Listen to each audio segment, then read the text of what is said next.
Sekarang kita mau bahas satu rahasia besar. Satu sektor yang tahun depan bakal jadi kayak tambang emas, tapi masih banyak yang mikir ini cuma pasir biasa. Padahal, kalau tahu cara galinya, kalian bisa jadi pionir. Bahkan sebelum media rame, sebelum kompetitor bangun dari tidur siangnya. Kalian tahu, kan kata-kata leluhur kita, ladang emas tidak selalu berkilau. Kadang, dia cuma diam, menunggu dijemput orang yang nekat. Dan di video ini, kita bakal jadi orang itu. Kita bakal kupas kenapa bisnis ini bakal jadi raja pasar. Kita bedah kenapa pemainnya masih segelintir. Dan kita bakal kasih tahu kenapa kalian harus mulai dari sekarang. Bukan besok, bukan minggu depan. Tapi sekarang juga, oke, siap, pegang kopi, buka catatan. Kita mulai petualangan ke dalam satu sektor bisnis yang bisa bikin kalian jadi pemain besar berikutnya. Di Darbe Nusantara.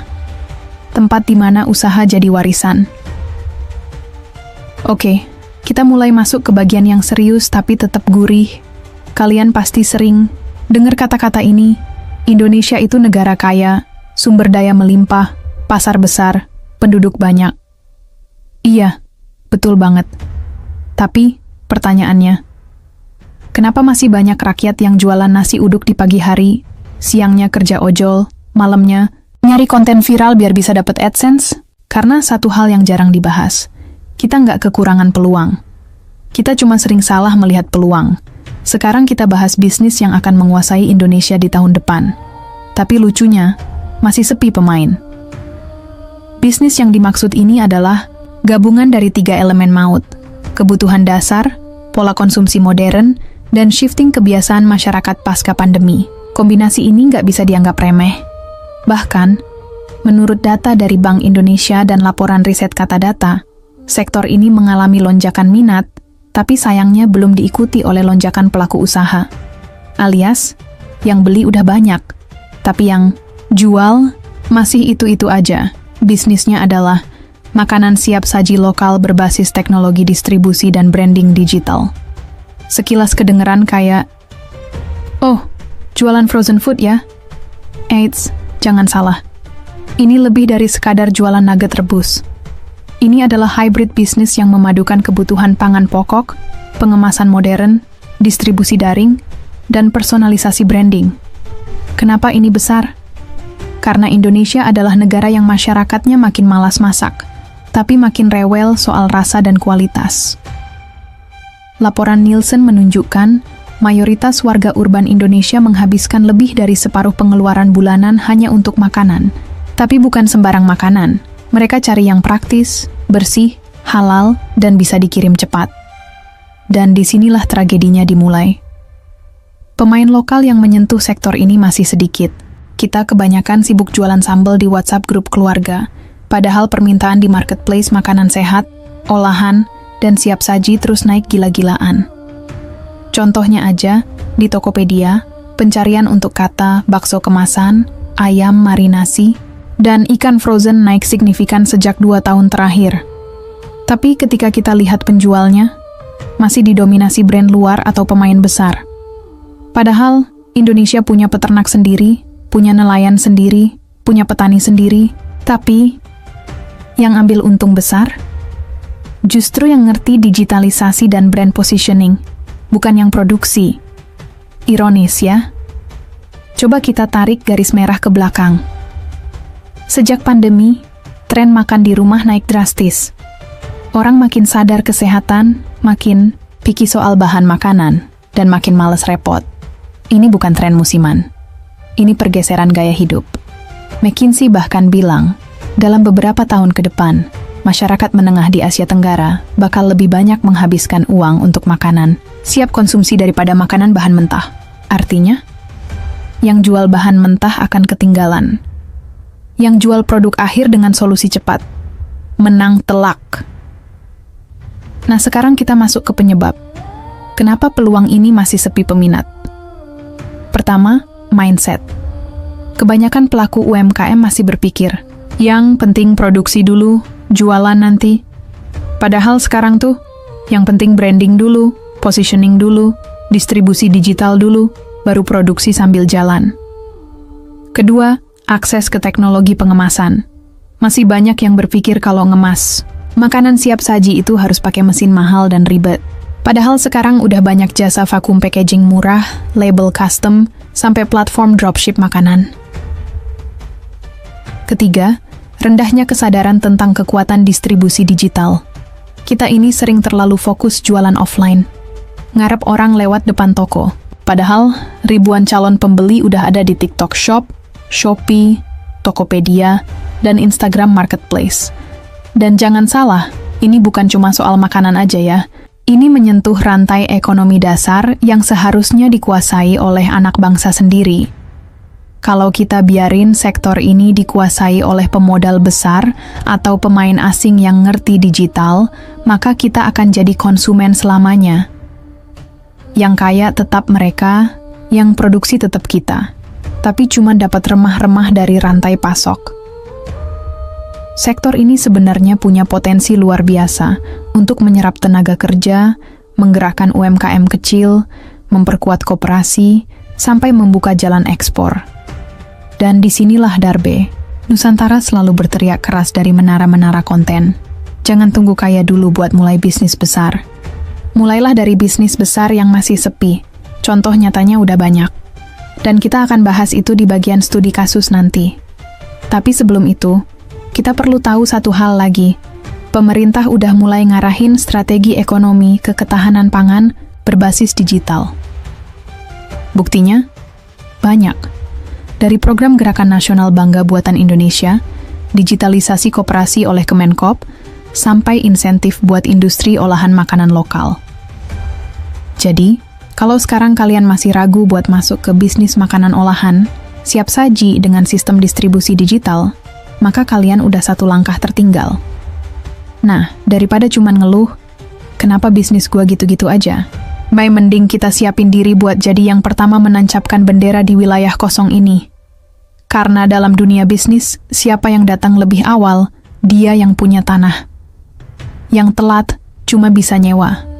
Dan kalau kalian masih mikir, nanti, dulu deh, gua belum siap.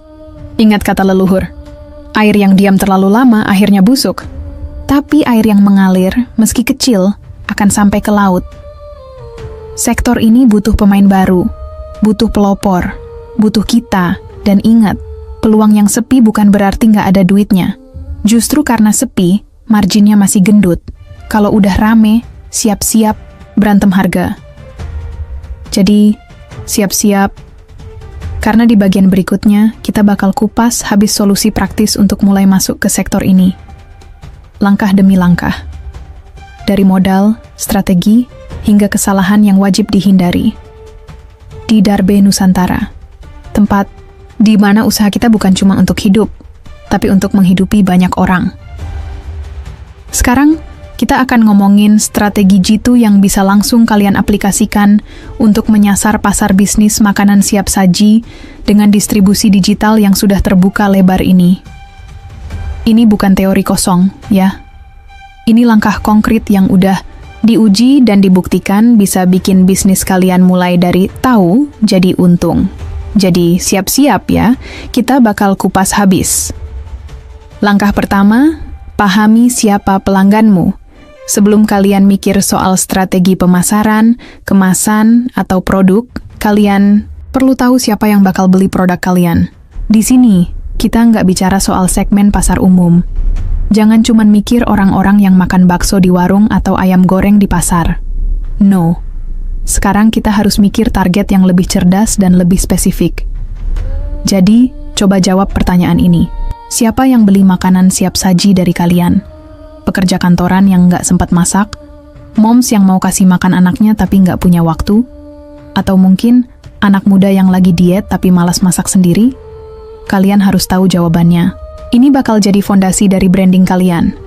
Kalau udah tahu siapa yang jadi target, langkah berikutnya adalah pembentukan branding. Langkah kedua, branding adalah segalanya. Dunia bisnis sekarang sudah berbeda. Produk aja nggak cukup. Kalian butuh cerita. Kalian butuh kepribadian. Coba lihat, brand-brand besar kayak KFC, Indomie, atau Sari Roti. Mereka bukan cuma jual makanan, mereka jual pengalaman, kenangan, dan gaya hidup. Jadi, apa yang bisa kalian tawarkan yang bikin orang tertarik beli produk kalian?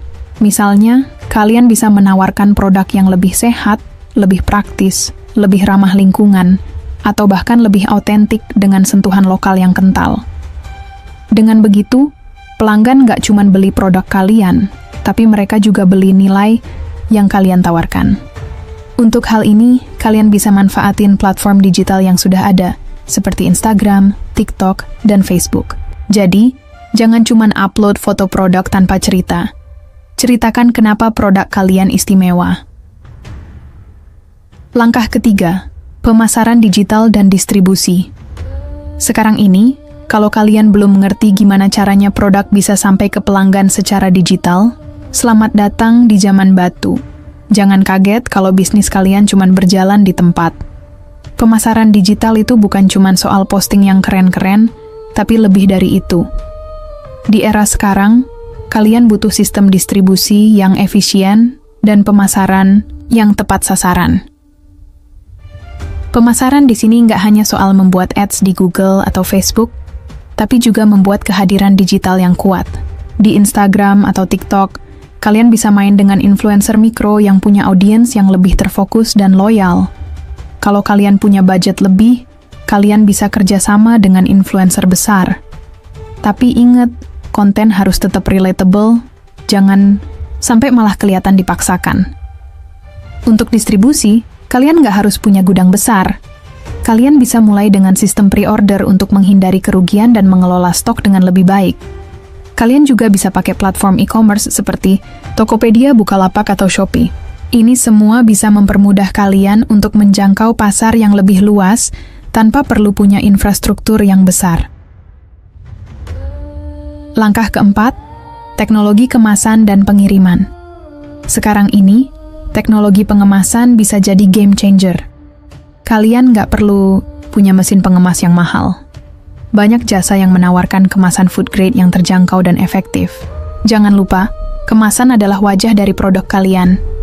Coba bayangin, kalau kalian beli makanan dari restoran online dan kemasannya beleberan, rusak, atau nggak rapih, apakah kalian bakal beli lagi? Pastinya enggak. Kemasannya harus ramah konsumen, praktis, dan tetap menjaga kualitas produk.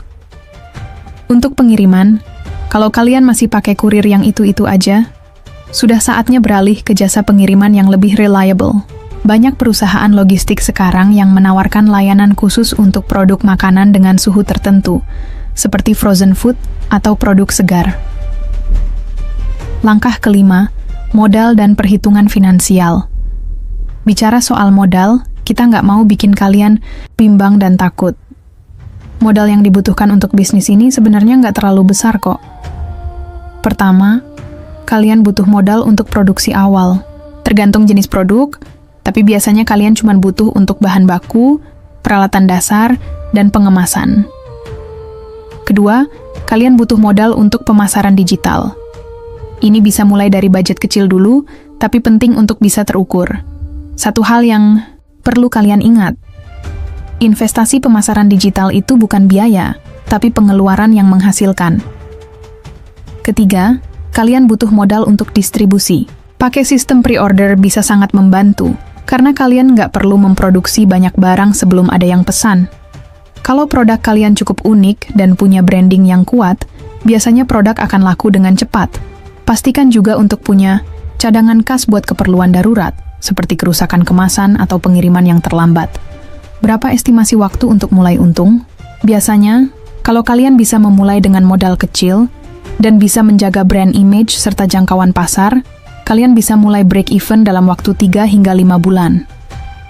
Yang penting, jangan langsung mikir untuk beli mobil mewah atau liburan, kembali pas untung pertama datang. Fokus pada reinvestasi bisnis. Itu yang bakal bikin bisnis kalian naik kelas. Langkah ke-6, fokus pada pengalaman pelanggan. Jangan cuma jual produk, tapi jual pengalaman. Dalam bisnis makanan siap saji, feedback pelanggan itu penting banget. Jadi, pastikan kalian punya sistem yang memudahkan pelanggan untuk memberi review atau saran. Kalian juga bisa bangun sistem loyalitas pelanggan.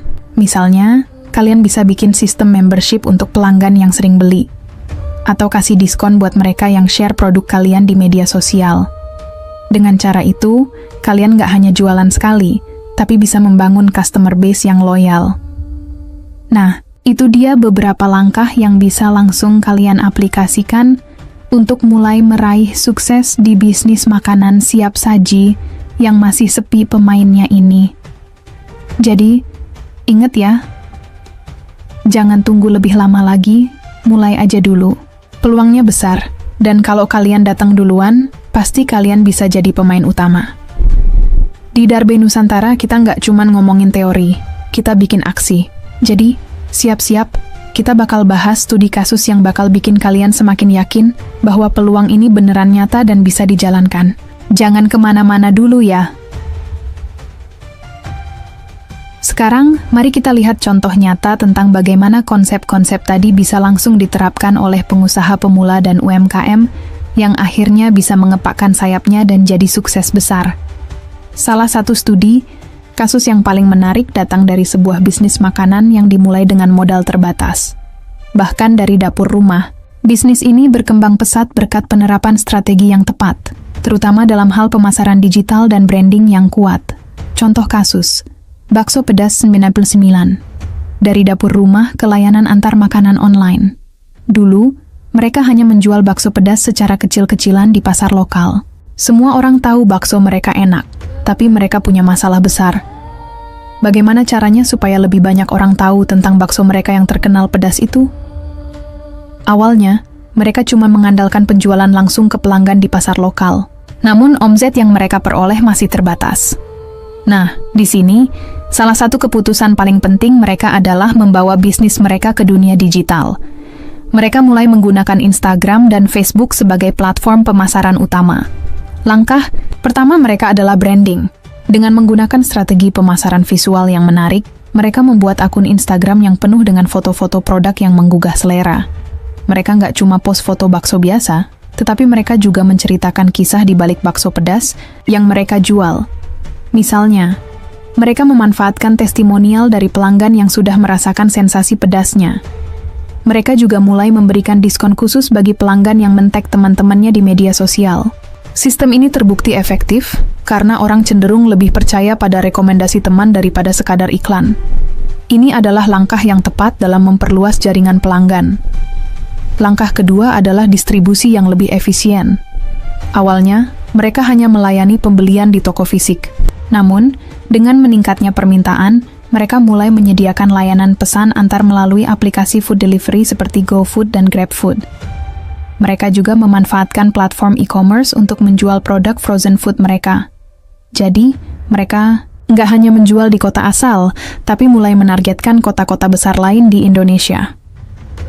Langkah ketiga adalah pengelolaan stok dan distribusi yang lebih baik. Mereka memanfaatkan sistem pre-order untuk meminimalisir kerugian akibat produk yang tidak terjual. Dengan sistem ini, mereka bisa menyesuaikan produksi dengan permintaan pasar. Jadi, mereka nggak perlu khawatir soal stok berlebih yang akhirnya nggak laku. Semua produk yang mereka kirim selalu fresh dan sesuai dengan permintaan pelanggan. Langkah keempat adalah pengelolaan keuangan yang bijak. Modal yang digunakan untuk ekspansi ini bisa dibilang cukup terbatas. Tapi yang mereka lakukan adalah reinvestasi keuntungan ke dalam pengembangan produk dan pemasaran. Mereka nggak terjebak dalam gaya hidup konsumtif. Malah mereka lebih fokus pada mengembangkan kualitas produk dan menjaga agar biaya operasional tetap efisien. Dalam waktu kurang dari 1 tahun, Bakso Pedas 99 mengalami peningkatan omset hingga 3 kali lipat. Bahkan, mereka mulai memperluas usaha ke berbagai daerah dan membuka beberapa cabang baru di kota-kota besar. Keberhasilan mereka adalah contoh nyata bahwa dengan menerapkan strategi pemasaran digital, branding yang kuat, dan distribusi yang efisien, sebuah bisnis kecil bisa tumbuh dan berkembang dengan pesat. Contoh kasus kedua, ayam goreng kekinian. Menggunakan teknologi untuk meningkatkan pengalaman pelanggan. Sekarang, kita lihat contoh kedua dari sebuah bisnis ayam goreng kekinian yang dimulai dengan menggunakan pendekatan teknologi pengemasan dan pengiriman yang efektif. Dulu, mereka hanya menjual ayam goreng biasa di warung. Tapi seiring berjalannya waktu, mereka mulai berpikir bagaimana caranya agar ayam goreng mereka tetap terjaga kualitasnya, meski harus dikirim jarak jauh. Mereka memutuskan untuk mengganti kemasan konvensional dengan kemasan food grade yang lebih modern yang mampu menjaga kerenyahan ayam goreng meskipun sampai ke tangan pelanggan dalam keadaan masih hangat. Setelah itu, mereka mulai berkolaborasi dengan perusahaan logistik yang dapat mengirimkan makanan dengan suhu yang tepat. Mereka tahu bahwa kualitas produk adalah yang utama, jadi mereka berinvestasi dalam kemasan yang tepat dan sistem pengiriman yang bisa memastikan ayam goreng mereka sampai dengan baik. Dan ternyata, ini adalah keputusan cerdas, karena pelanggan jadi lebih loyal dan sering memesan lagi. Seiring waktu, mereka mulai memperluas jaringan distribusinya ke aplikasi food delivery dan membuka cabang di beberapa lokasi strategis. Mereka juga mengadopsi sistem pre-order yang sangat membantu dalam memanage produksi dan distribusi. Pengalaman pelanggan juga jadi perhatian mereka. Mereka menciptakan sistem loyalitas dengan memberikan poin kepada pelanggan yang sering membeli, yang bisa ditukar dengan produk gratis atau diskon. Dengan cara ini, mereka berhasil membangun komunitas pelanggan setia yang sangat berharga. Hasilnya, dalam waktu kurang dari 6 bulan, mereka berhasil meningkatkan omzet lebih dari 100%. Dan berhasil membuka cabang baru di beberapa kota besar. Jadi, lihat kan, kalau kalian mengikuti strategi pemasaran digital, pengemasan yang efisien, serta distribusi yang cermat, kalian bisa memanfaatkan peluang yang ada dan mengubah bisnis kecil menjadi brand besar dalam waktu singkat. Semua itu nggak datang dengan sendirinya, tapi dengan kerja keras, strategi yang tepat, dan keinginan untuk terus berinovasi, apapun bisa terwujud.